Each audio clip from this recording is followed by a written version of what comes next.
Good evening everyone. আজকে শনিবার আর কর্পূর জ্বালিয়ে সন্ধ্যা পুজোটা করে নিচ্ছে। শনিবার আর মঙ্গলবার আমি কর্পূর জ্বালাই, তো আজকে চেষ্টা করব ভিডিওটা আপলোড করার। তো চলো দেখো রেডি হচ্ছি, যাব বাজারে, কিছু কাজ রয়েছে। তবে কিছু কাজের মধ্যে যে কাজগুলো সবটা করতে পারবো কিনা বলতে পারছি না। দেখো ফার্স্টে যে চুলটা বেঁধেছিলাম, আমার মনে হলো আমার মেয়ে হওয়ার পরে সামনের দিকের কিছু চুল উঠে গেছে, তো যার জন্য চুলটাকে নর্মাল করে বেঁধে নিলাম। তো মেয়েকে এখন একটু পাকা পাকা কথা শিখেছে, ওকে বলাতে যে কাজল লতাটা কোথায়, তো বলছে আমি জানি না মা।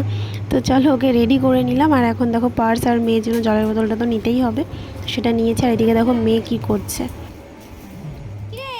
তো এখন বেরিয়ে পড়েছি টোটোতে করে। তো মেয়েকে বোঝাচ্ছিলাম ও যেন দুষ্টু না করে, কিন্তু কে শোনে কার কথা। তো ফার্স্টের দোকানে এসে কোনো কাজ হলো না, মানে রূপো নেবে, আবার মজুরিটা একটু বেশি বলছে। তো চলে আসলাম একটা বেডশিট নিতে। আর এখানে এসে কি করছে দেখো, আবার নিজের বাড়ি মনে করে জুতোটাও খুলে নিয়েছে। তো নেক্সট দোকানে যাই হোক, কাজটা সাকসেসফুলি হলো। আর এরপরে কলা কিনে এখন বাড়ি যাচ্ছি।